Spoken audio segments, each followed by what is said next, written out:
இந்த இரு சமுதாயங்களும் முன்னேற வேண்டும். இந்த இரு சமுதாயங்கள், இரண்டு சமுதாயத்துடைய மக்கள் வாக்கு இல்லை, மக்கள் தொகையை பார்த்தீங்கன்னா 40 விழுக்காடு. இந்த ரெண்டு சமுதாயங்களும் ஒன்னாதான், ஒரே நிலையில் தான் இருக்கிறது, முன்னேறாமல் இருக்கிறது.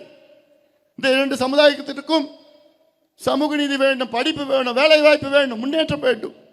அது எப்படி கிடைக்கும்னா இந்த ரெண்டு சமுதாயம் அரசியல் அதிகாரம், இந்த ரெண்டு சமுதாயம் அரசியல் அதிகாரம் கிடைத்தால் தான் கிடைக்கும். இல்ல இந்த மாதிரி ஒரு கேடுகட்ட திமுக ஆட்சியில் உங்களுக்கு நிச்சயமா கிடைக்காது.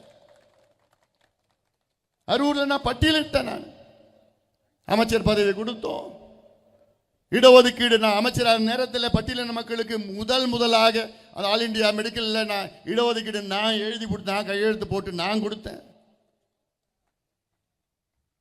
பட்டிதர் அயோத்திதாஸ் பேரை தேசிய சித்த மையத்துக்கு வைத்தோம். அது இல்லாமல் எய்ம்ஸில் பிரச்சனை வந்தது, அந்த எய்ம்ஸ் பிரச்சனையை தீர்த்து வைத்து தோராட் கமிட்டியை அந்த பட்டியலின மக்களுக்காக நான் நிறுவி அதற்கு தீர்வுகளை கொண்டு வந்தோம். மருத்துவர் ஐயா அவர்கள் குடிதாங்கிலே ஒரு பட்டியலின மக்கள் பிணத்தை சுமந்து எடுத்து அடக்கம் பண்ணார். எத்தனை அம்பேத்கர் சிலையை நாங்கள் நிறுவி இருக்கின்றோம். இவ்வளோ பட்டியல், இன்னும் எவ்வளோ பட்டியல் இருக்கு? நான் கேட்டேன், நாங்கள் பட்டியலின மக்களுக்கு என்ன செய்திருக்கோம் என்று பட்டியல் வெளியிட்டு இருக்கின்றோம். இதில் ஏதாவது திமுக இது போன்ற ஒரு பட்டியலை வெளியிட முடியுமா? இல்ல பட்டியலின மக்களுக்காகவே தொடங்கப்பட்ட கட்சிகள் எந்த கட்சியாவது நாங்கள் பட்டியலின மக்களுக்கு நாங்கள் இதை செய்தோம் அதை செய்தோம் என்று ஏதாவது ஒன்று சொல்ல முடியுமா? ஒன்று சொல்ல முடியுமா? எங்களால் மட்டும்தான் சொல்ல முடியும், எங்களால் மட்டும்தான் சொல்ல முடியும். ஏன்னா எங்களுடைய கொள்கை வழிகாட்டிகள் தந்தை பெரியார் அவர்களும் அண்ணல் அம்பேத்கர் அவர்களும் புரட்சியாளர் கார்ல் மார்க்ஸ் அவர்கள் வழியில் வந்தவர்கள். நாங்கள் சமூக நீதியை உண்மையாக எங்களால் மட்டும்தான் நிலைநாட்ட முடியும், உணர்வுபூர்வமாக எங்களால் நிலைநாட்ட முடியும். அதுக்காகத்தான் தமிழ்நாட்டிலே சாதிவாரி கணக்கெடுப்பு நடத்துங்கள் என்று நீண்ட நாட்களாக, நீண்ட ஆண்டுகளாக கேட்டுக்கொள்கின்றோம். ஆனால் ஸ்டாலின் அவர்கள் அதிகாரம் இருந்தும், ஆட்சி இருந்தும், முதலமைச்சர் இருந்தும், சட்டம் இருந்தும், நிதி இருந்தும் மனசு இல்லை. ஸ்டாலின் அவர்களுக்கு மனசு இல்லை. இன்னும் 4 மாதம் தான் இருக்கிறது. அதில் 4 மாதத்தில் நிச்சயமாக நிறைவேற்ற போவதில்லை, அறிவிக்கும் போவது கிடையாது. இவ்வளோ காலமாக மக்களை ஏமாற்றி, உங்களை ஏமாற்றி சாதிவாரி கணக்கெடுப்பு என்பது தமிழ்நாட்டின் வளர்ச்சிக்காக மிக முக்கிய ஒரு செயல். அது சாதாரணமாக தமிழ்நாடு அடுத்த 50 ஆண்டுகள் முன்னேறும் என்றால், சாதிவாரி கணக்கெடுப்பு நடத்தினால் அடுத்த 20 ஆண்டுகளில் தமிழ்நாடு முன்னேறும். நமக்கு இப்போ வேண்டியது தரவுகள், மைக்ரோ லெவல் டேட்டா. இப்போ இருக்கின்ற தரவுகள் 1931 வெள்ளையர்கள் எடுக்கப்பட்ட அந்த டேட்டா, அதை வைத்து தான் இப்போது இடஒதுக்கீடு வழங்கப்பட்டு கொண்டிருக்கிறது. அதை வைத்து ஒன்றும் செய்ய முடியாது.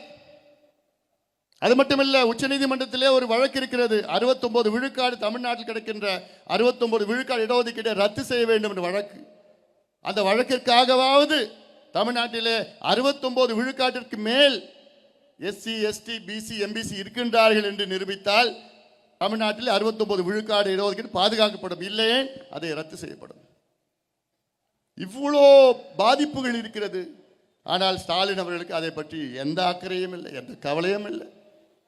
சமீபத்தில் கர்நாடகா உயர்நீதிமன்றம் ஒன்று சொன்னது, ஒரு தீர்ப்பு. அந்த தீர்ப்பின்படி தமிழ்நாட்டில் மத்திய அரசு மட்டுமில்லை, மாநில அரசுகளும் சாதிவாரி கணக்கெடுப்பு நடத்தலாம், அதிகாரம் இருக்கிறது என்று ஒரு தீர்ப்பை கர்நாடகா உயர்நீதிமன்றம் வழங்கியிருக்கிறது. பீகார் உயர்நீதிமன்றம் அதை ஏற்றுக்கொண்டிருக்கிறது, உச்ச நீதிமன்றமும் ஏற்றுக்கொண்டிருக்கிறது. ஆனால் ஸ்டாலின் அவர்கள் மட்டும் ஏற்றுக்கொள்ளவில்லை.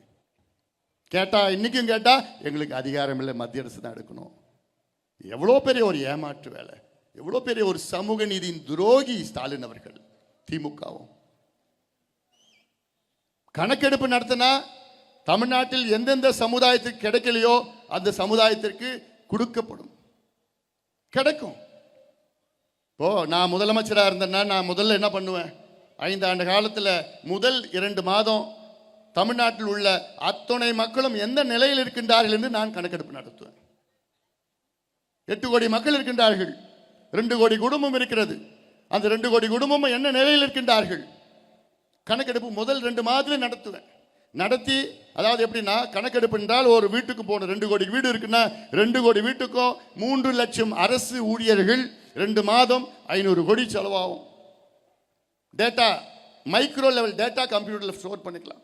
ஒவ்வொரு வீட்டுக்கும் போய் அந்த வீட்டில் எத்தனை பேர் இருக்காங்க, எந்த மதத்தை சார்ந்தவர்கள், எந்த ஜாதியை சார்ந்தவர்கள், எந்த உட்பிரிவை சார்ந்தவர்கள், எத்தனை பேர், அவங்க வீடு சொந்த வீடா, வாடகை வீடா, ஓட்டு வீடா, குடிசை வீடா, கல் வீடா, வீட்டில் பாத்ரூம் இருக்குதா, கரண்ட் இருக்குதா, தண்ணி வருதா, வீட்டில் டிராக்டர் இருக்குதா, சைக்கிள் இருக்குதா, பைக் இருக்குதா, எத்தனை பேர் படிச்சிருக்கிறாங்க, எத்தனை பேர் அரசு வேலை, எத்தனை பேர் தனியார் வேலை, என்ன சம்பளத்தில் இருக்கிறாங்க, இதெல்லாம் இது போன்ற 70 கேள்விகளை கணக்கெடுப்பு நடத்தி அதில் கம்ப்யூட்டரில் உள்ள போடும். பிளே ஸ்டோர் மற்றும் ஆப் ஸ்டோரில் இருந்து பாலிமர் செயலியை QR கோடு மூலம் பதிவிறக்கம் செய்யுங்கள். செய்திகளை உடனுக்குடன் பெறுங்கள்.